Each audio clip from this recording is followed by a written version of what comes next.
medidas nas diferentes fases do processo da liquidação para proteger os interesses dos seus depositantes e credores. A primeira medida tomada foi de ativar o Fundo de Garantia de Depósitos para assegurar os reembolsos dos depositantes singulares.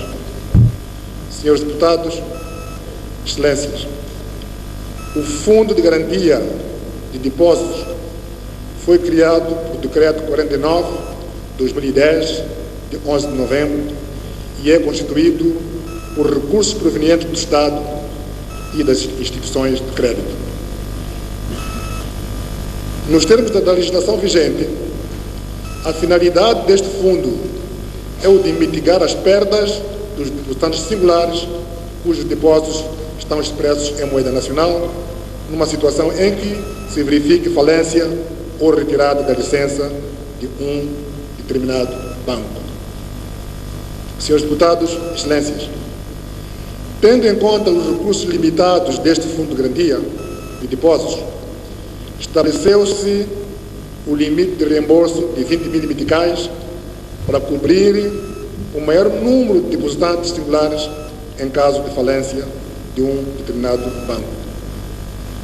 Considerando que a maioria dos depositantes singulares no nosso banco tem saldos não superiores a 20 mil meticais, o Fundo permite, numa primeira fase, reembolsar na totalidade cerca de 4.500 depositantes singulares, o correspondente a 91% de um total de 5.116 depositantes no nosso banco. O limite de 20 mil meticais fixado para cada depositante poderá ser aumentado em função dos resultados da avaliação do processo de reembolso em curso e dos recursos disponíveis no Fundo de Garantia dos Depósitos. Senhores deputados, excelências, cientes das limitações do Fundo de Garantia de Depósitos para satisfazer todos os clientes do nosso banco, os depositantes que não forem contemplados nesta primeira fase serão considerados no processo de apuramento da massa falida do nosso banco. O apuramento da massa falida consistirá no seguinte: primeiro, cobrança de todos os clientes que contraíram crédito no nosso banco, e depois a venda do património móvel ou imóvel. Para o efeito, foi criada uma comissão liquidatária e espera-se que os valores a serem apurados na massa falida venham a cobrir os reembolsos dos depositantes do setor empresarial e os singulares cujos saldos não tenham sido pagos na totalidade pelo Fundo de Garantia dos Depósitos. Esperamos que esta comissão liquidatária trabalhe de forma célere e preste informações regulares que permitam às partes interessadas acompanhar o processo da liquidação. Senhores deputados, excelências, a avaliação do Banco de Moçambique indica que o nosso sistema bancário é saudável, estável e sólido. Isto é, está bem capitalizado e tem liquidez. Assim, gostaríamos de tranquilizar a todos os depositantes que o sistema bancário do país continua a ser um local seguro para depositarmos o nosso dinheiro e efetuarmos com segurança as transações comerciais e financeiras. Os bancos comerciais devem continuar a desempenhar a sua função de garantir a ligação entre os que fazem poupança e os que têm necessidade de recursos para investir. Senhores deputados, excelências, as questões que têm sido levantadas em torno da situação do nosso banco levam-nos a refletir sobre a necessidade do seguinte: primeiro, aprimorar continuamente os mecanismos de partilha regular de informação sobre a saúde do sistema financeiro para permitir que o setor privado e a sociedade em geral possam tomar decisões econômicas devidamente fundamentadas. Depois, efetuar reformas da legislação do sistema financeiro para garantir maior proteção dos depositantes, tanto singulares como empresariais, em caso das dificuldades financeiras das instituições de crédito. Excelências, a legislação em vigor não permite ao Banco de Moçambique utilizar o Fundo de Garantia de Depósitos como instrumento de resolução de bancos, isto é, facilitar o processo de fusão entre bancos mais sólidos com os que têm ou com os que apresentam dificuldades financeiras.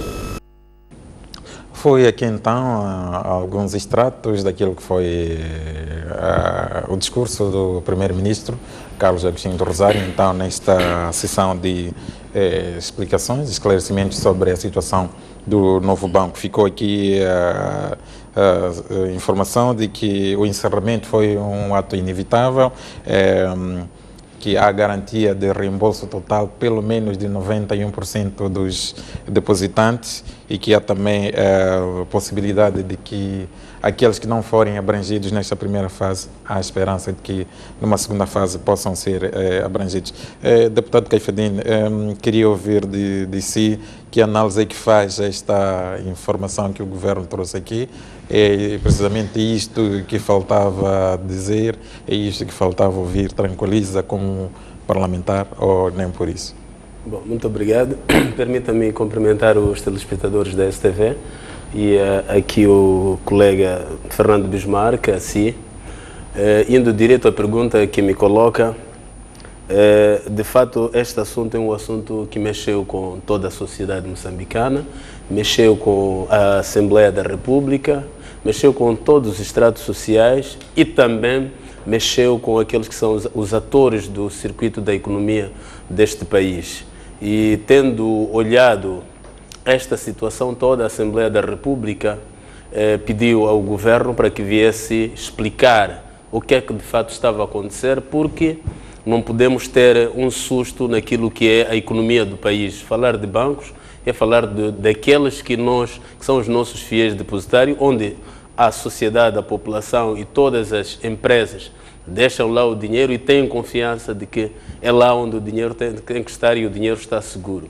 A forma como as coisas aconteceram de uma forma drástica e deu à sociedade vários tipos de especulações. E já se falava de muitos outros bancos que iam encerrar, que tinham mesmos problemas, que tinham problemas, e a Assembleia da República é o órgão de soberania que representa o povo moçambicano, e tendo este poder de ouvir, o povo ouvir através da Assembleia da República, o Governo veio à Assembleia da República e deu explicações. Eu acho que as explicações dadas por Sua Excelência Primeiro-Ministro, coadjuvadas pelo Ministro da Economia e Finanças e a Ministra do Trabalho, a Ministra do Trabalho, foram explicações concisas, foram explicações sólidas, foram explicações que deixaram, pelo menos, a sociedade com um ar mais leve, porque a preocupação que se tinha é que houve um depósito de dinheiro, alguém depositava o dinheiro e ficou a percepção de que receberia 20 mil meticais e não tinha mais nada a cobrar. Esta percepção fez com que toda a sociedade ficasse assustada com a maneira como a coisa apareceu ao de cima. Mas Sua Excelência Primeiro-Ministro explicou com muitos detalhes os pormenores. Dentre 5.600 depositantes naquele banco, quase 91%, que são 4 mil, teriam a situação regularizada, e os outros, depois de a comissão liquidatária, que é a comissão que neste momento está a trabalhar no sentido de apurar o que é que aconteceu e o que é que existe no banco, terminar o seu trabalho, iria-se começar paulatinamente havendo pagar aquelas outras situações que o banco tem. Então, em resumo, foi uma situação preocupante para a sociedade moçambicana, foi uma situação preocupante para o Parlamento. Por isso mesmo, nas intervenções, Sua Excelência e senhores deputados, todos fomos quase unânimes ao pedir ao Governo a celeridade da resolução deste processo pela comissão liquidatária, porque as pessoas que depositaram lá o dinheiro precisam de ver esta situação terminada. Também houve preocupação porque existem lá fundos do Estado. Os fundos do Estado, através das empresas que fizeram o depósito, a EDM... Portanto, essa é uma questão que vamos analisar um pouco mais à frente. Este tipo de situações, em suma, foi uma situação que, olhando a explicação feita pelos membros do governo no Parlamento, eu acho que trouxe uma outra visão sobre o caso, o nosso banco, porque a visão é que, de facto, o banco não estava em condições de continuar a operar, deveria fechar, porque senão teriam mais pessoas a fazer depósitos no banco e essas pessoas, e o banco não estava em condições de continuar a operar. O Banco de Moçambique usou aquilo que é a legislação, usou aquilo que são os princípios que norteiam a operacionalidade de qualquer banco, e fez o que deveria fazer, porque é um assunto que já vem sendo arrastado e o Banco de Moçambique achou que deveria tomar aquela decisão e foi uma decisão acertada, mas a preocupação mesmo dos deputados e do povo era perceber de fato como é que esta questão dos 20 mil, a explicação clara, se havia ou não razão de as pessoas terem o seu valor. E nós ficamos satisfeitos em ouvir do próprio governo que de facto é uma situação que merece ponderação, que logo depois da comissão liquidatária terminar o processo todo, aí começam as pessoas a receber aqueles que têm mais de 20 mil meticais. Mas, portanto, acha que com a explicação prestada, aqueles que não forem cobertos por este fundo de garantia podem ficar sossegados que... Bom, eu acho que podem ficar sossegados porque a plenária da Assembleia da República foi feita publicamente e foi feita em direito e claramente nós ouvimos o posicionamento do governo, a explicação do governo. Então, neste momento, o importante é muita serenidade e esperarmos como é que o processo, qual é o desfecho que o processo vai ter, porque o trabalho que a Comissão Liquidatária tem que fazer, tem que trazer depois ao de cima o que é que de fato aconteceu e aquelas pessoas que foram lá fazer créditos têm que devolver o dinheiro para o banco e, nesse caso, esse dinheiro ser usado para devolver aos donos. Eu acho que as pessoas podem, olhando aquilo que foi o posicionamento do governo, a explicação do governo, eu acho que ainda há esperança das pessoas, de facto, terem os seus valores. Deputado Bismarck, o que é que se lhe oferece dizer? Como é que viu essa explicação do governo? Era essencialmente isto que precisavam ouvir como deputados. Muito obrigado, boa noite em primeiro lugar, boa noite deputado Caifadina, boa noite a todos que nos acompanham neste momento. De facto, falar do nosso banco, entre aspas, porque é mais deles do que nosso, mas de qualquer modo, o nosso banco, a informação que foi trazida, portanto, na Assembleia da República, ela foi incompleta, porque o governo de facto veio, através de um pedido de uma bancada, tratasse de uma matéria urgente, o governo veio à Assembleia da República. Mas a informação que prestou deixou muitas dúvidas porque apresentou uma informação incompleta. Porque há um banco que foi extinto, não é? E, de facto, 91% dos clientes, segundo as palavras do Primeiro-Ministro, tinham depósitos abaixo de 20 mil meticais. Alguma coisa soa mal. Há um ruído aqui.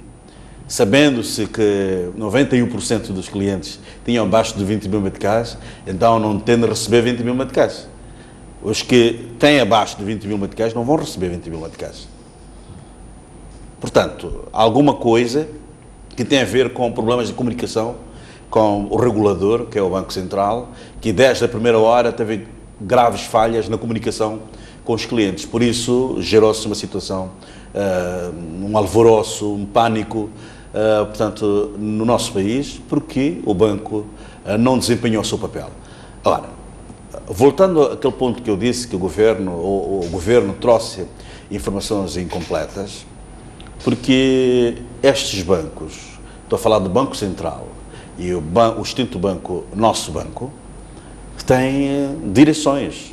Portanto, o Banco Central, na qualidade de regulador, que acompanhava, ou que tem o papel de acompanhar, digamos, o desempenho dos bancos, não detectou, ou se calhar detectou e não tomou medidas urgentes na altura, protelou, portanto, a sua decisão e depois veio desembocar nesta crise que culminou com o encerramento do banco. Há que sacar responsabilidades.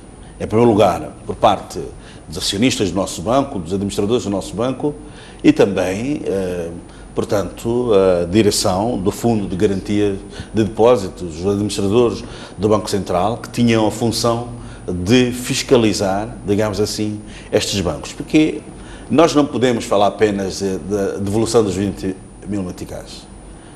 Há uma questão também que se coloca. Imaginemos que o William é um cliente do nosso banco. Tinha uma despesa a fazer justamente na semana em que foi extinto o banco. Ficou privado dos seus dinheiros. Eu acho que tem de haver uma indemnização a estas pessoas. Mais do que a devolução destes dinheiros, que são seus, estavam depositados, eu penso que tem de haver indemnização a estas Portanto, famílias. Há danos Foram obviamente, causados, exatamente. Porque imaginemos que alguém quisesse levar a clínica a um familiar, a um hospital, e quis levantar o dinheiro, mas depois chegou lá e encontrou o banco encerrado, quer dizer, cria alguns danos e é preciso ressarcir as pessoas sobre esta matéria. Mas mais do que ressarcir, eu penso que é importante que o Governo, a Procuradoria-Geral da República, o Gabinete Central de Combate à Corrupção, avancem e tenham coragem de avançar, porque nós assistimos situações similares noutros países, nomeadamente Portugal, quando o BES faliu, quando o Banif faliu, quando outros bancos faliram, as administrações foram chamadas. Não só foram ao Parlamento, mas também foram convocadas pela Justiça para, portanto, explicar o que aconteceu. Porque aqui também pode estar subjacente a um crime premeditado. Sabe que o nosso banco resulta do falhanço do Banco Mercantil de Investimentos, depois surge o nosso banco, um banco que nunca foi um banco sólido, nunca teve uma estrutura sólida, atraiu investimentos públicos e faliu o banco. Portanto, neste domínio, eu acho que todos nós estamos cientes de que este banco é um banco que foi usado para drenar dinheiro. Agora, eu não sei, já que num passado recente tivemos banhos de sangue, o Banco Austral teve uma vítima que foi Sebastião Macuacua, o BCM teve uma vítima que é o Carlos Cardoso, agora não sei quem se segue, mas é preocupante de facto esta situação do nosso banco, que a culpa não deve morrer solteira e o Governo não pode vir apenas dizer que vai pagar 91%, portanto, dos clientes daquele banco, porque de facto são pessoas que tinham uma conta abaixo de 20 mil meticais. Mas há uma grande fasquia em termos de volume de dinheiro, que é esta percentagem de 9%, que são os empresários, são as empresas. E o próprio INSS tinha um dinheiro guardado lá, uma conta a prazo, que desapareceu. Os empresários, se aparece o presidente da CTA a soar o alarme, a dizer que esta situação do nosso banco vai ter um impacto muito grande na nossa economia, todos nós temos que ficar em alerta. O Governo não pode brincar com as declarações da CTA.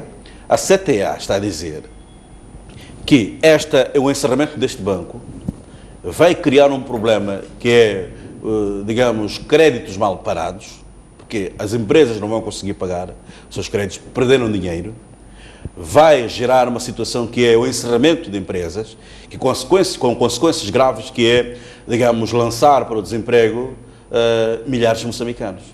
E para além de as dezenas e centenas de vidas de trabalhadores do próprio banco extinto. Agora, mais do que falar da massa falida, portanto, vai-se avaliar o património, vai-se recuperar os empréstimos, mas o Banco Central tem que ser sério, que é divulgar uma lista das pessoas que pediram empréstimo no nosso banco. Porque senão teremos um cenário das mesmas pessoas que faliram o Banco Austral, que foram pedir dinheiro e não devolveram, as mesmas pessoas que levaram dinheiro do Tesouro até hoje não aparece na conta geral do Estado, quer dizer, desapareceu esta parte, porque se calhar o Tribunal Administrativo ficou cansado de trazer as mesmas pessoas e as pessoas não cumprem, não honram com os seus compromissos, que é devolver o dinheiro ao Tesouro. Se calhar estamos em presença das mesmas pessoas que faliram o Banco Austral, levaram dinheiro do Tesouro, agora, portanto, levaram dinheiro do nosso banco. O mais prudente seria o Banco Central divulgar a lista, digamos assim, das pessoas que foram pedir empréstimo no nosso banco para prevenirmos questões de crédito mal parado. E eu coloco-lhe também a mesma questão que coloquei aqui ao deputado Caifadine. Perante a informação que foi prestada aqui pelo Governo, há, de fato, sossego necessário para que os restantes 9% possam ter certeza que vão, de fato, ser ressarcidos os seus dinheiros? Ora, deixe-me só citar palavras do Primeiro-Ministro. Eu ouvi do Primeiro-Ministro ontem a dizer: é da responsabilidade do Banco de Moçambique assegurar o funcionamento eficiente do nosso sistema financeiro. Se não tivermos, ou se o Banco Central ou o Governo não criar condições para que estes empresários que hoje soam o alarme, se não forem, esses empresários não forem ressarcidos, teremos um problema de desconfiança no nosso sistema financeiro. Isto vai ter um impacto muito grande na nossa economia. O que vai acontecer é que não haverá confiança nos bancos nacionais, as pessoas vão optar, ou por um lado, guardar dinheiro debaixo do colchão, ou atravessar a fronteira e abrir contas na África do Sul, e isto vai ter um impacto muito negativo, muito grande na nossa economia, porque poderá ser até fuga de capitais, que vai sair dinheiro no circuito nacional e vai ser depositado, portanto, na África do Sul ou noutros países. Portanto, o mais sensato, eu penso que o Governo tem que agir. A Procuradoria-Geral da República, a Justiça, tem de agir. Tende imediatamente convocar à Justiça os acionistas e os administradores do nosso banco e também os administradores do Banco Central que não desempenharam o seu papel de reguladores, estavam à margem e que não me venham dizer aqui que foram colhidos de surpresa.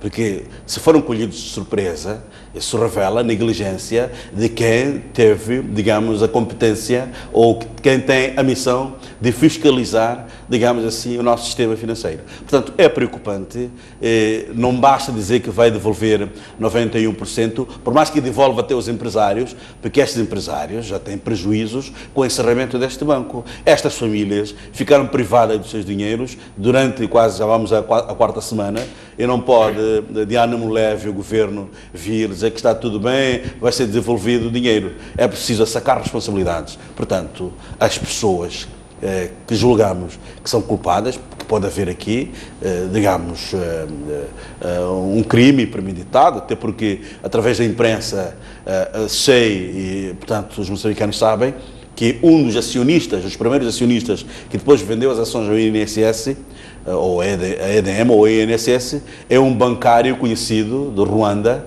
que também teve problemas similares no seu país e foi detido. Agora, é preciso investigarmos e responsabilizarmos as pessoas visadas, porque não podemos penalizar os moçambicanos e também penalizar a própria economia. Exato. Deputado Caifadine, há espaço, de fato, para uma ação judicial no meio disto tudo? Bom, eu acho que daquilo que percebemos ontem do Governo já há um trabalho exaustivo que começou a ser feito, porque o Banco de Moçambique não acordou, decidiu ir para lá e encerrar o banco. O Banco de Moçambique é o regulador. E este processo já veio, o próprio banco já fez assembleias no ano passado. E já apitava o problema das contas, até queriam que os acionistas injetassem mais dinheiro.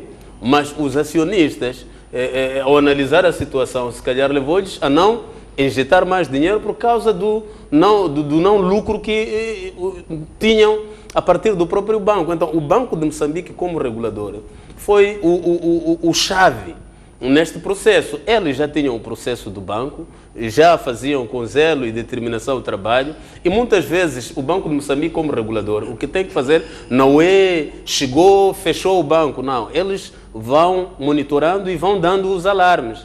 que há este problema, é preciso regularizar este problema. Vocês estão com falta de dinheiro, estão com falta de não sei o que, estão com falta de... É melhor fazer isto. É preciso que os acionistas injetem dinheiro. Então, o Banco de Moçambique vai dando prazos sobre estes processos. Mas, portanto, no ponto em que nos encontramos agora, a questão é, há espaço ou não para uma ação judicial? Não, a ação judicial depende do processo que já começou, que temos uma comissão liquidatária. Esta comissão liquidatária, o governo vai trabalhar com esta comissão, tem a comissão lá, vão trazer aquilo que são dados, porque o primeiro tem que se fazer o trabalho, identificar-se e a ação ser. Nós, a bancada da Frelimo, se for a ver as intervenções dos colegas, já dissemos isso, havendo situações em que tem que haver responsabilização, de fato tem que haver responsabilização, porque não é o apanágio da Frelimo fazer esse tipo de coisa e as pessoas não serem responsabilizadas. Individualmente, as pessoas, se fazem as coisas, não podem ser acoladas ao partido. São coisas que se prejudicam, é por isso que logo nos posicionamos. Aliás, foi um ambiente em que todas as bancadas tivemos o mesmo calor ao olhar a situação. E é preocupação da Frelimo ver aquela gente que depositou no banco, receber o seu valor que depositou. Esta é a nossa preocupação. Exato. Vamos então obedecer um breve intervalo. Voltamos dentro de instantes para encerrarmos esse assunto e avançarmos para aquilo que será então o nosso segundo assunto desta edição de hoje.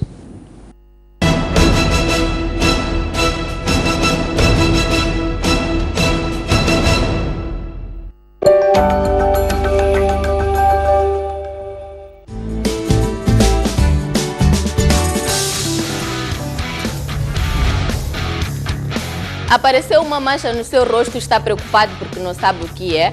Já ouviu falar sobre uma determinada doença, mas não sabe quais é que são os seus sintomas e onde procurar tratamento. Está preocupado com a sua alimentação e insatisfeito com o seu corpo. Dificilmente consegue-se perceber que a pessoa está com desnutrição crônica porque os sintomas ou os sinais não são visíveis. Desnutrição crônica é um dos grandes problemas porque não dói. É recomendado uma visita periódica ao dentista. Uma das maneiras de prevenir a doença renal é tratar, portanto, a doença de base. Durante o período em que está a usar o anticonceptivo, a mulher não engravida. A resposta para estas e outras questões encontra aqui toda segunda-feira, quando forem pontualmente 10 horas, na STV Notícias.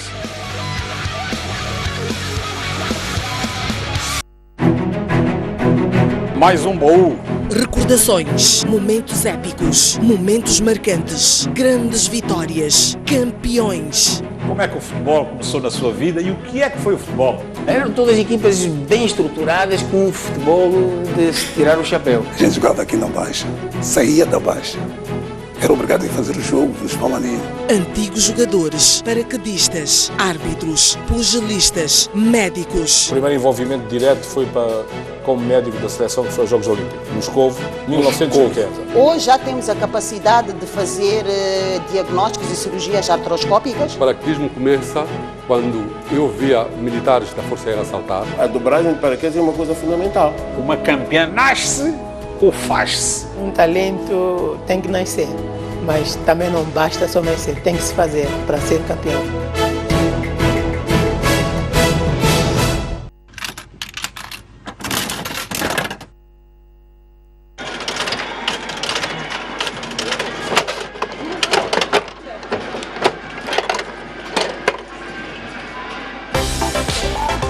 Esta é uma máquina de venda automática muito popular no Japão. Gire a alavanca e aparece uma cápsula. Dentro tem um brinquedo, mas não se sabe o que vai sair.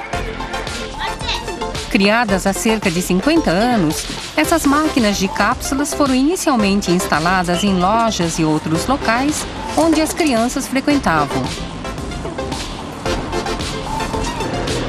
Hoje, elas são tão populares que são vistas alinhadas em muitas ruas. Há até lojas especializadas de máquinas que vendem centenas de variedades de brinquedos em cápsula. Com uma ampla gama de designs, há desde personagens de animes a animais selvagens em miniatura.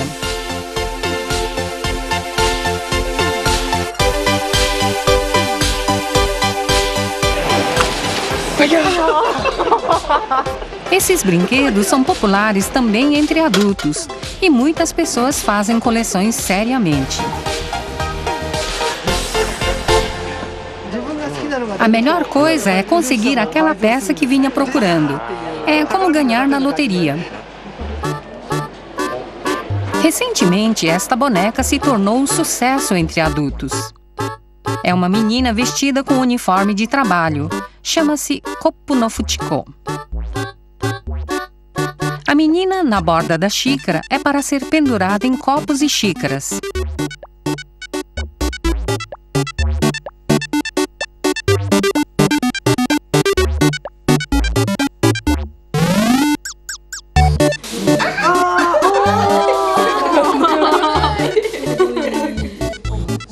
Até agora, mais de 10 milhões de bonecas Fuchiko foram vendidas. Seus criadores ainda estão criando novas variedades, tais como esta, sentada debaixo do copo. Ela é fofinha, seu rosto lembra mangás antigos. O que atrai é o seu rosto minúsculo e um tanto inexpressivo que faz a gente sentir carinho. Cada figura é produzida a partir de um modelo artesanal.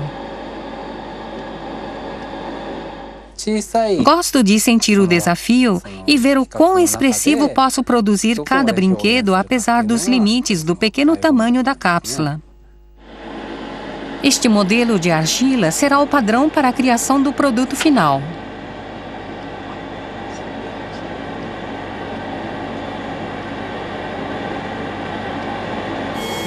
Uma extraordinária atenção ao mínimo detalhe é a marca dos brinquedos em cápsula do Japão. Requer-se alta técnica para criar estatuetas tão atraentes e pequenas que cabem em cápsulas de apenas alguns centímetros de altura.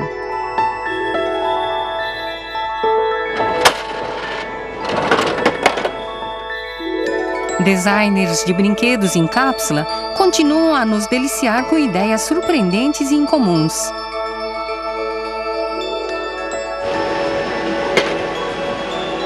Eles são agora um grande sucesso também entre turistas estrangeiros. Oba, conseguiu o azul. Acho que eles são divertidos, estranhos, gosto deles. O apelo dos brinquedos em cápsula parece interminável. Figuras minúsculas, espremidas num pequeno espaço, oferecem um mundo cheio de imaginação.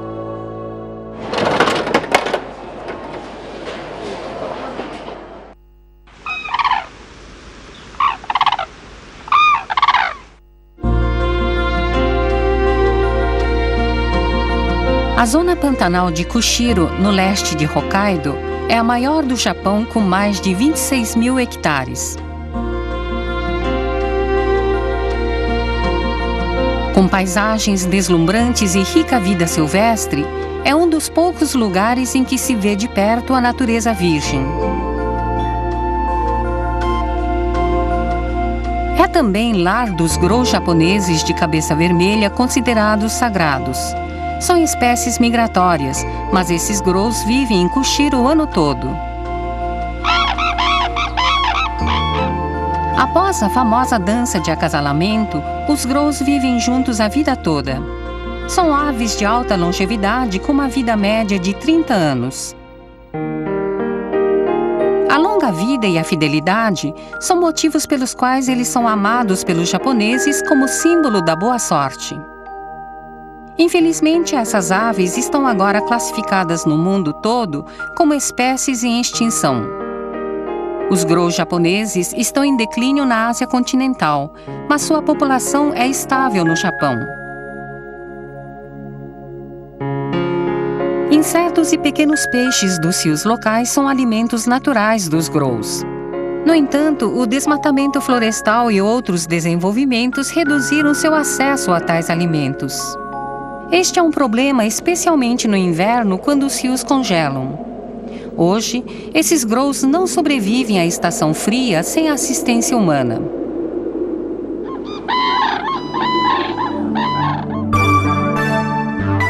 50 anos atrás, os esforços de um homem salvaram os grãos de se aproximar da extinção.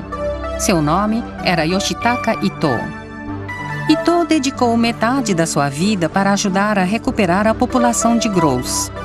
Descobrindo um casal de aves, ele começou a alimentá-lo e levou-o a reproduzir.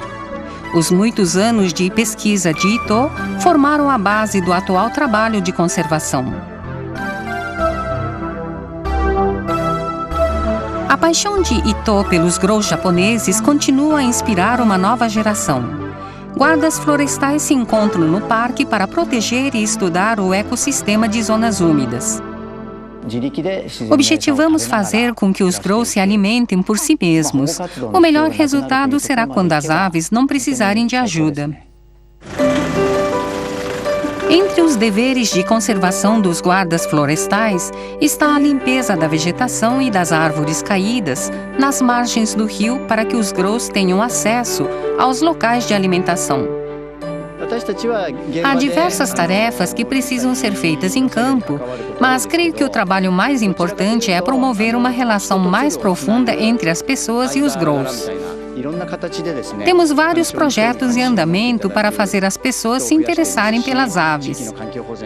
É vital conservar o meio ambiente e trabalhar para garantir que essas maravilhosas aves sejam devidamente protegidas.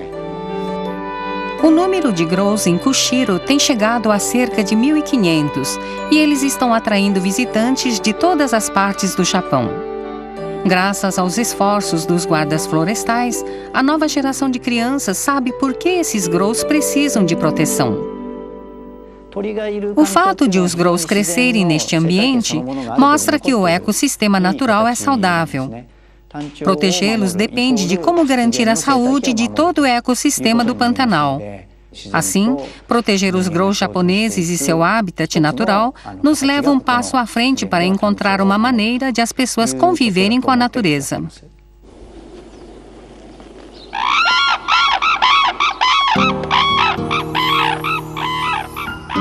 A sobrevivência destas aves mostra que podemos viver em harmonia com a natureza.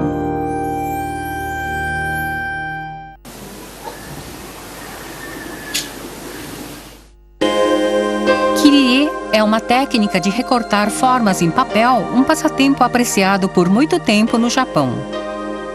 Hoje, Kirie inspira excelentes artistas, cujas técnicas lhes permitem criar uma beleza única de linhas e formas cortadas.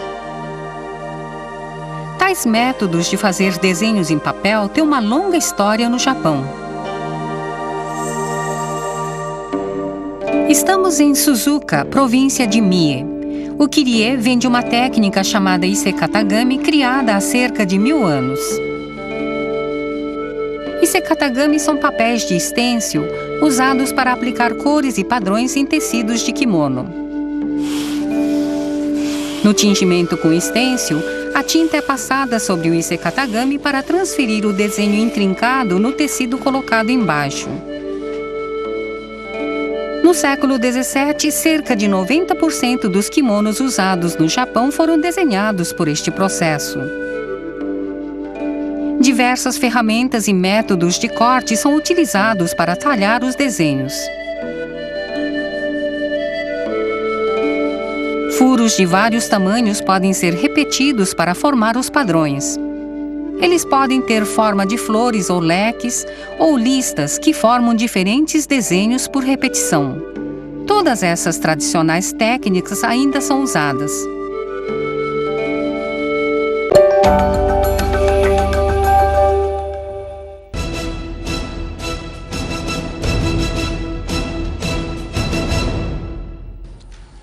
Bem-vindos à segunda parte, estamos no Bancadas Parlamentares, continuamos então a analisar aquilo que foi a informação prestada pelo Governo sobre a situação do nosso banco. E precisamente para encerrarmos este capítulo, o deputado Bismarck falava aqui de passos seguintes.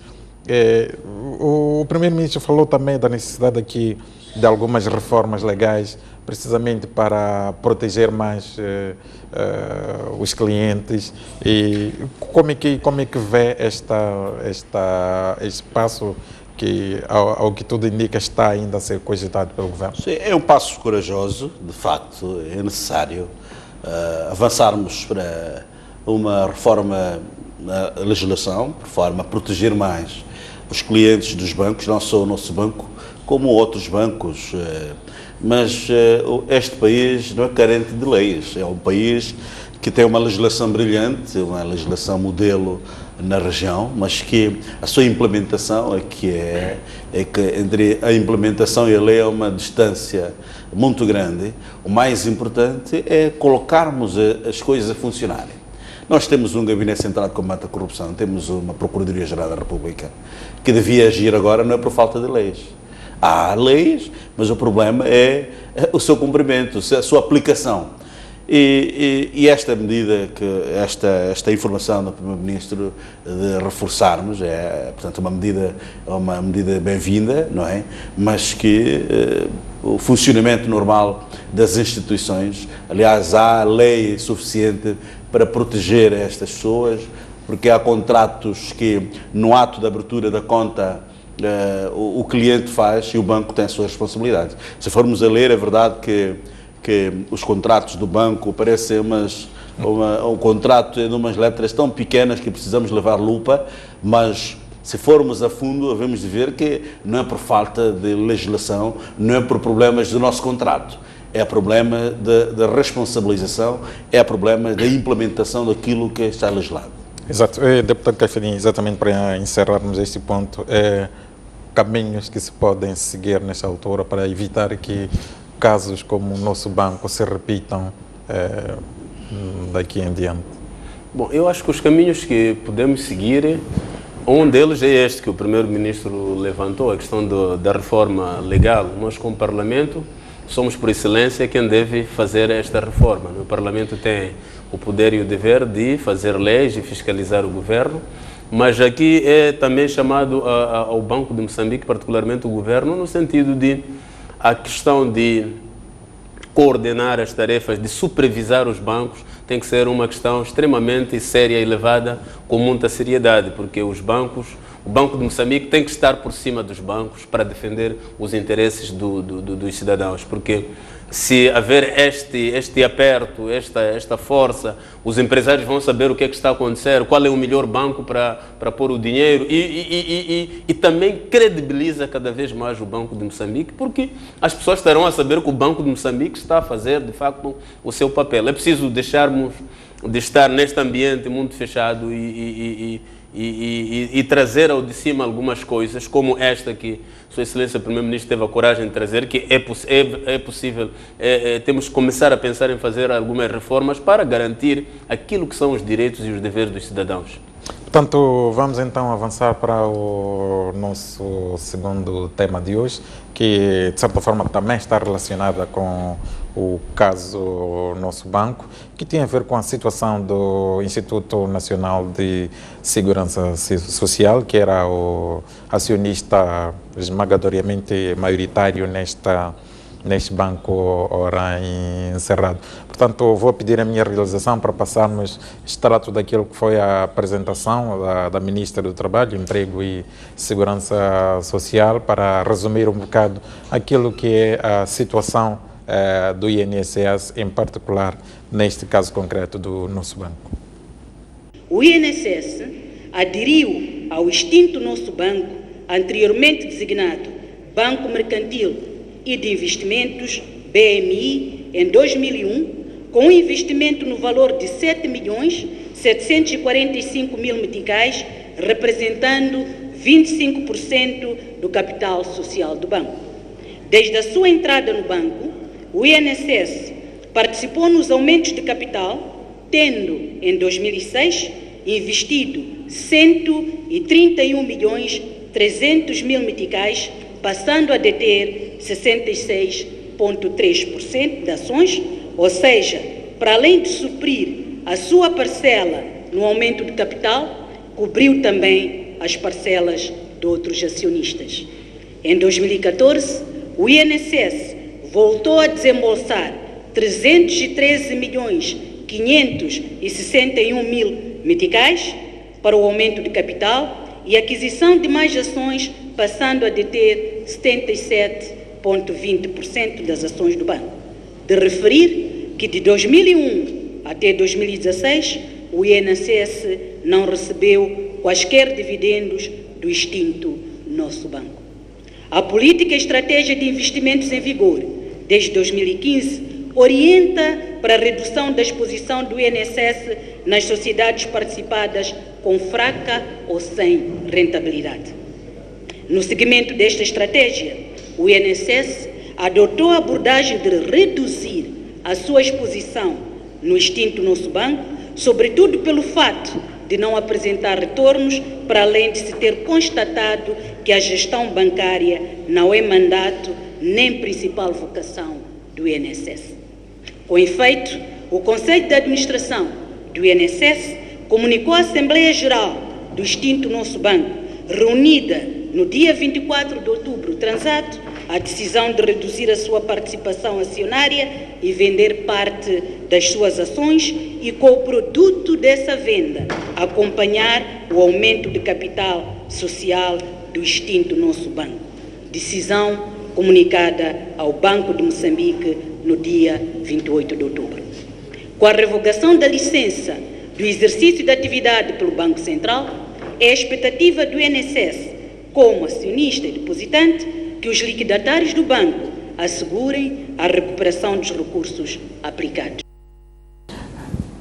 Deputado Bismarck, foi aqui então a intervenção da Ministra do Trabalho, Emprego e Segurança Social, Vitória Diogo, usando uma expressão que tem muito usado, que é, passa a repetição, que é a pincelada. Houve aqui uma pincelada da própria Ministra naquilo que é o próprio sistema de segurança social. Diz aqui concretamente que são 15 anos de investimentos praticamente sem dividendos, foram cerca de 600 milhões de meticais investidos, há cerca de 2,7 mil milhões de meticais que praticamente são cativos, que eram depósitos que estavam ali a longo prazo. Fala também desta questão de que a gestão bancária não é um princípio do próprio INSS. Portanto, como é que analisa esta intervenção, esta exposição aqui apresentada pela Ministra do Trabalho? De facto, a Ministra trouxe aqui uma informação que durante muito tempo esteve escondida, de facto, mas há um aspecto que a Ministra não traz aqui.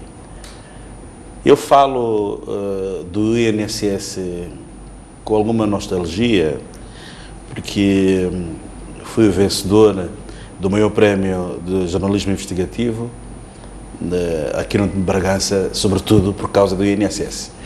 Nós, uma equipa de 3 repórteres, fizemos investigação no INSS quando eu estava aqui na STV.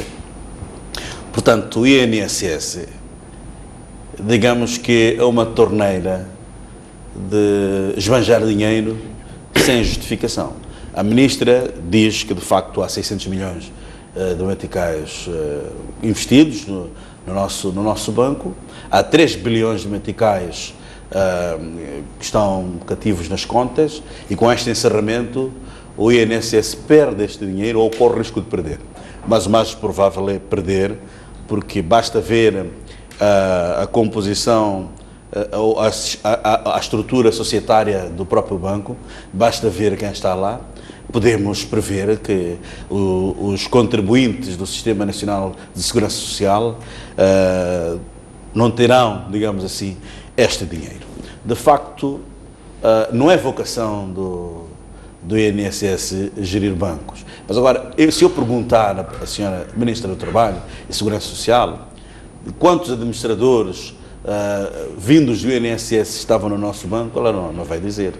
O mais sensato seria termos um administrador que representasse o sindicato, não é, dos trabalhadores. Sabe que aquilo é tripartido, tem ali os empregadores, os trabalhadores e o próprio governo. Se nós perguntarmos quem é o administrador que representa estas 3 figuras que compõem a Comissão Tripartida, não vai dizer quem são os administradores que foram indicados pelo INSS, sendo o INSS acionista maioritário do nosso banco. Portanto, também estas opções, eu lembro-me que há 3 meses a minha comissão de trabalho foi ao INSS visitar e eu coloquei justamente estas questões todas que está a colocar. O INSS faz investimentos. Quem decide sobre os investimentos do INSS? Quem decide que o INSS tem que investir numa empresa de aviação? Quem decide se o INSS tem que investir num banco? Quem decide? Portanto, o que nós sabemos é que é decidido a nível interno, não há uma entidade externa e credível que decide sobre os investimentos a fazer no INSS. Sabe, William, que o INSS perdeu $1 milhão porque a intenção era comprar uma casa inexistente na Avenida do Zimbábue e o dinheiro desapareceu. Não percebo como é que uma instituição vai comprar uma casa sem lançar um concurso primeiro e sem identificar a casa, adianta $1 milhão e desaparece com o dinheiro. No INSS, nós já fomos testemunhar que há uma casa que estava a ser reabilitada no Fomento, uma casa tipo 2, uma vivenda tipo 2, foram gastos 7 milhões de meticais, quase, na altura, ao câmbio de 30, era $250 mil, que foram gastos para reabilitar uma casa tipo 2. Lembra que houve um concurso para fornecer 1000 canetas, 1000 blocos de nota, que custava quase $1 milhão. Portanto, são estes negócios, estas opções nebulosas, estas opções que sem justificação nenhuma, por causa da própria impunidade que existe no seio desta empresa. Sabe, o William, como jornalista, que girou na imprensa que há uma ministra, ou antiga ministra, através de SMS, ela conseguia dinheiros do INSS. Nada aconteceu. Nós sabemos que no INSS, portanto, o INSS é um saco azul para os próprios dirigentes superiores do Ministério do Trabalho. Portanto, o discurso da ministra foi, em parte, a confirmação de algumas coisas que já eram conhecidas. Exatamente. O mais sensato seria desmembrar o INSS da tutela do Ministério do Trabalho para ser uma entidade independente. Eu pessoalmente defendo que o INSS tem que continuar a fazer investimentos, porque o dinheiro dos contribuintes não pode ficar no banco porque fica desvalorizado, tem que ser investido para permitir que o sistema seja sustentável. Mas é preciso fazer investimentos sérios, porque se o INSS queria investir num banco, há bancos mais consolidados, com estrutura reconhecida, que dispensam a apresentação ao nível do mercado interno, que o INSS tinha a opção de investir nestes bancos. Tem outros interesses sérios e não interesses obscuros, clientelistas. Eu penso que a opção da ministra, eu estava à espera, que pronto, eventualmente ela não podia usar o pódio da Assembleia da República para dizer que temos que exonerar a direção do INSS, mas o mais sensato seria exonerar os administradores, exonerar a direção-geral e o PCA do INSS, apesar de eu reconhecer por o PCA como uma pessoa impoluta, pronto, já entrou, digamos, num caldeirão da corrupção, não é? Mas é preciso mexer a estrutura do INSS. Até a própria ministra, pronto, ela já foi advertida por várias vezes de que o INSS estava a saque. Ela não tomou medidas, antes, pelo contrário, suspendeu os funcionários que denunciaram. Ela devia colocar o lugar à disposição, mais do que vir, portanto, em público, dizer que portanto, o INSS tem investimentos ali, vai perder 3 bilhões, investiu, não recebeu. Portanto, a anterior ministra, esta ministra, eu acho que deviam ter soado o alarme desde a primeira hora, porque não faz sentido usar um dinheiro dos contribuintes para uma empresa, para um banco que depois não dá os dividendos. Não faz sentido nenhum. Agora, é importante que a Justiça investigue se, ao longo destes 15 anos, outros acionistas receberam dividendos. É importante questionarmos aqui por que razão o INSS não recebeu os dividendos.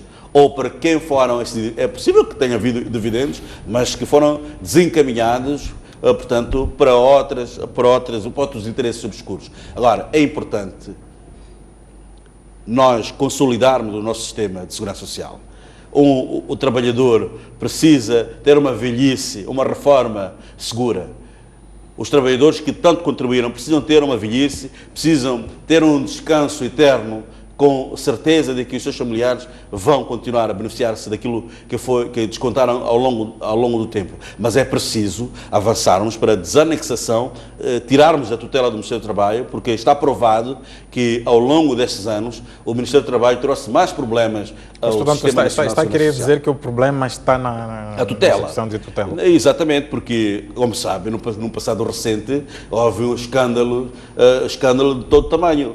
Que o escândalo partiu do Ministério de Tutela. E agora o Ministério de Tutela diz que pronto, o INSS não recebeu dividendos e não soou alarme ao Conselho de Ministros, não soou alarme ao público. É preciso soar alarme. As opções só termino em 30 segundos. Eu penso que as opções de investimento com fundos dos pensionistas devem ser tomadas com uma entidade credível, ou que se crie um conselho que decide sobre essas matérias, mas com representantes do Ministério da Economia e Finanças e de outras entidades sérias, até, por que não, da Assembleia da República. Deputado Caifadine, o que é que lhe pareceu este informe da Ministra do Trabalho, que, pronto, de certa forma denuncia alguns erros de investimento, algumas apostas erradas, dinheiro perdido? Surpreendeu-lhe a informação trazida aqui? O que avaliação é que faz, que análise é que faz aquilo que nos foi dito? Eu acho que a Ministra do Trabalho foi muito humilde, foi realista e foi muito justa na maneira como trouxe a informação aos deputados. Ela trouxe uma informação muito precisa, uma informação muito extensa, uma informação que fez com que os deputados percebessem, de fato, o real estágio neste momento do INSS. E na sua avaliação, qual é o real estágio? Os valores que pagam os pensionistas, segundo a Ministra do Trabalho. Isso quer dizer que é um estágio que devemos dizer bom, porque se não pudesse estar em condições de pagar, aí diríamos que está mal.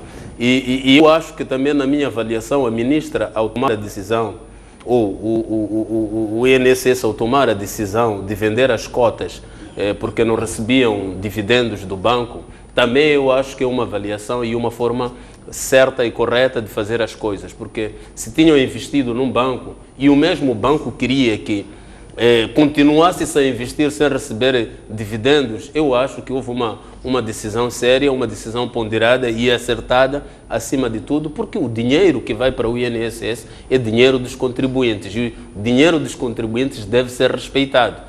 E respeitar o dinheiro dos contribuintes é gerir este dinheiro de uma forma criteriosa, de uma forma boa e de uma forma que todos nós, isenta e transparente, para que este dinheiro continue a reproduzir-se e continue a investir em coisas que depois aqueles que são os contribuintes tenham o seu direito de receber. Eu acho que a Ministra explicou com muita precisão a medida que foi tomada e que foi uma medida acertada, e ela foi, de fato, acima de tudo, foi muito realista sobre este processo do nosso banco, porque não podia, de fato, injetar mais dinheiro no nosso banco nas situações que se encontravam. E ela também trouxe-nos a ideia de que também espera este processo correr, porque o dinheiro que foi injetado também o INSS espera que seja recuperado, porque é um dinheiro do erário público e tem que ser recuperado. Eu acho que a Ministra foi muito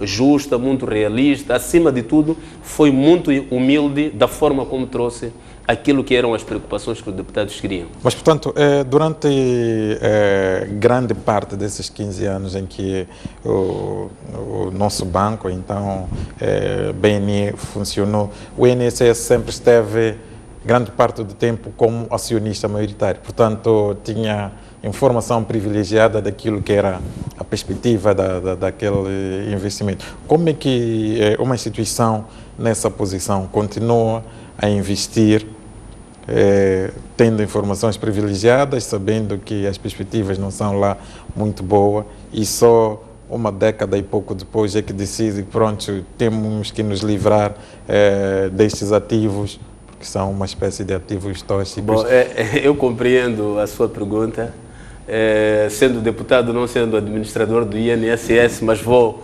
tentar trazer aqui.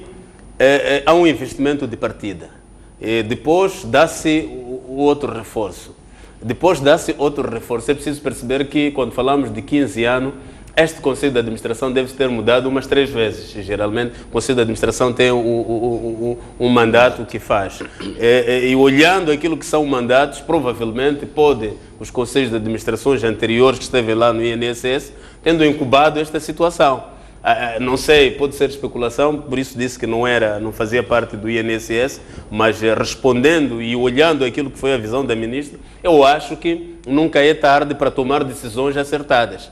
Se anteriormente não foi tomada esta decisão, mas temos que agradecer por ter sido tomada agora para não prejudicar o INSS, não prejudicar a instituição INSS amanhã. Então, eu acho que deveríamos olhar mais para a decisão tomada hoje, porque os 15 anos que vêm, houve uma gestão, mesmo o Parlamento, se são 15, já são 3 mandatos para fazer 15 anos. Então, esta decisão que foi tomada agora, foi tomada porque o próprio INSS, quando houve a Assembleia Geral, já dizia na Assembleia Geral que vai ter que vender uma parte das ações que tem, porque não olhava este banco com, assim, se calhar, tanta seriedade, porque se queres vender ações, provavelmente é porque queres investir noutro sítio, ou porque não estás a ter os dividendos do banco. Mas é preciso perceber que em qualquer parte do mundo, o INSS, quer dizer, é tipo um banco.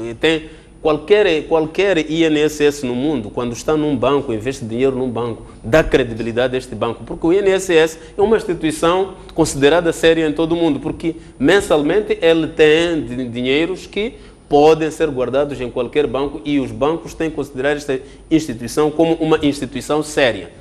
E olhando este posicionamento privilegiado do INSS, nós, a Frelimo, achamos que é preciso que continuemos e continue-se a olhar o INSS numa gestão extremamente criteriosa, extremamente séria, que venha dar aos contribuintes do INSS maior transparência e olhe o INSS com toda a seriedade. Exato. Deputado Bismarck, praticamente há muito ainda que se possa falar, se possa questionar sobre estas apostas do INSS, mas olhando para o caso do nosso banco em particular, que lições é que o Sistema de Segurança Social Nacional deve tirar daqui e caminhos para que tenhamos uma instituição diferente? A melhor lição que poderia trazer um alento aos contribuintes era demitir a direção do INSS para, de uma vez por todas, demitir e desanexar a tutela para, de uma vez por todas, credibilizar. E também em Moçambique falta uma instituição chamada o Conselho Nacional de Finanças Públicas. É importante, porque não faz sentido que os dinheiros públicos sejam roubados de qualquer maneira de forma impune. É preciso que haja uma entidade que até aconselha e faz a supervisão das finanças públicas. Porque não podemos usar o dinheiro dos contribuintes. São famílias que até contribuem de forma compulsiva. Se perguntar a um trabalhador se é da sua vontade contribuir para o INSS por causa destes roubos sucessivos desde 88, que foi criado o INSS, vai perceber que ninguém está seguro com o seu dinheiro no INSS, ou ninguém estaria interessado em contribuir de forma voluntária para um sistema que não assegura, que não dá garantias de que, portanto, o seu dinheiro está guardado. Agora, é importante também que o INSS, uma vez por todas, esclareça os investimentos que foram feitos numa empresa de aviação, a CRV Aviation, que aparece em público. É verdade que a ministra veio no Parlamento, disse que estava em curso um processo um processo até extrajudicial, de modo que esta empresa devolvesse o dinheiro. Mas mais do que devolver, mais uma vez eu digo que um dos requisitos para fazer investimentos é que a empresa que nós vamos participar esteja inscrita na Bolsa de Valores. Agora, eu não sei, ficou claro no caso da empresa CRV Aviation que ela não estava inscrita na Bolsa de Valores. Portanto, sem investimentos são feitos, portanto, num claro alinhamento político, é uma forma de drenar dinheiro para depois desaparecer com este dinheiro. Agora, é importante que, aqui mais uma vez, os tribunais ou a justiça coloque-se no terreno e comece a investigar para começarmos a responsabilizar as pessoas. Porque não podemos assistir de ânimo leve pessoas a levarem para si dinheiros. Nós ouvimos de que no último relatório do nosso banco, o banco apresentou resultados animadores, mas de um tempo para cá, de repente, despencou e encerrou e não sei o que aconteceu. É preciso investigar. É preciso acompanhar de perto, é preciso alguma seriedade por parte do Banco Central, porque sabe que quando saiu o Dr. Maliani da função do governador do Banco Central, ele soou o alarme, dizia que o nosso banco, o BNI, no caso, o nosso banco mesmo já tinha sido criado, quer dizer, o nosso banco não era um banco sólido, soou o alarme e o seu... Portanto, o governador a seguir não levou a sério estas informações e não tomou medidas necessárias. Agora, é preciso duvidarmos também da capacidade e idoneidade dos administradores do Banco Central. Não era necessário vir um xerife de Washington para vir desmantelar em pouco tempo os esquemas de corrupção nos bancos nacionais.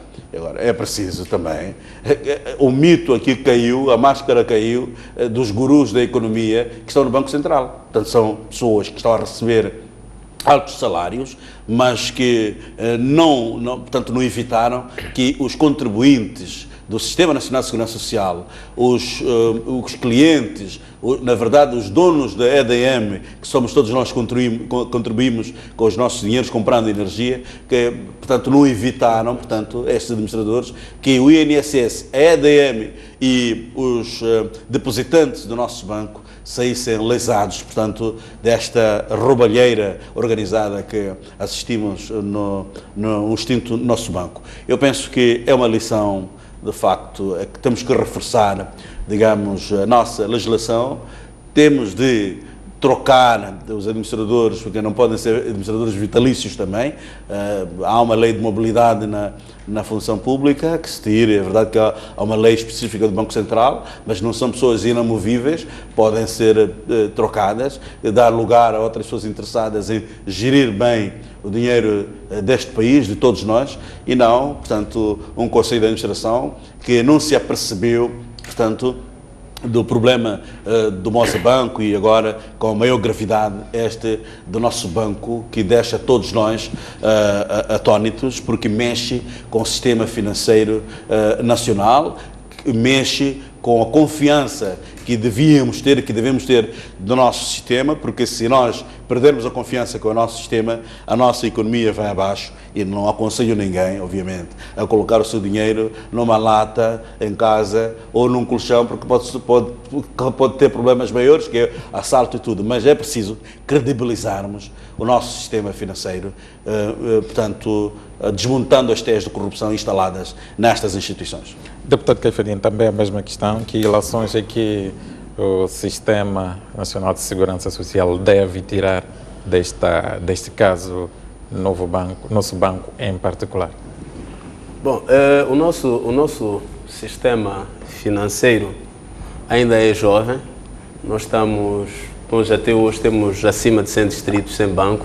Há muita gente que não tem conta bancária, há muita gente que ainda não sabe trabalhar com o banco. É muito novo. É um processo de aprendizagem que precisa de consolidação, e para essa consolidação precisa de muita ponderação e serenidade na maneira como vamos fazendo a nossa economia. E acho que se formos a olhar até a grandes países no mundo, por exemplo, o colega falava de Portugal, que até foi o colonizador de Moçambique, que o colega falou de vários bancos que entraram à falência, quer dizer, um país que nos colonizou. Eu acho que não é dar um exemplo, porque não são bons exemplos falir um banco, mas o que quero mesmo dizer é que nós temos que ter fé de que estamos a construir um Estado, estamos a construir uma economia que precisa de ser acarinhada e consolidada por todos nós. Nós ainda somos uma economia muito jovem, fazemos parte daqueles países do terceiro mundo, mas que está a ter uma gestão boa, participativa, por isso estamos aqui a debater estes assuntos. Quando acontece, todo cidadão tem o papel de dar a sua contribuição e esta contribuição faz com que o governo olhe os assuntos com muita seriedade e tenho fé que, da forma como está sendo gerido, como estamos a gerir o nosso Estado, todos nós, sem olhar partidos políticos, todos nós, os moçambicanos, nós podemos levar o nosso país a um bom porto, fazendo críticas construtivas, olhando aquilo que não está bom, deve ser alinhado. Esta seria as ilações do Banco de Moçambique. Como é que o próprio INSS se pode renovar com base nestas ilações, nestes acontecimentos todos? Bom, o INSS... Que lição é que deve tirar daqui e como é que... O INSS tem responsabilizações acrescidas sobre a economia do país. O INSS está a guardar dinheiro do povo. E guardando o dinheiro do povo é preciso ter critérios extremamente claros, extremamente verticais, extremamente transparentes.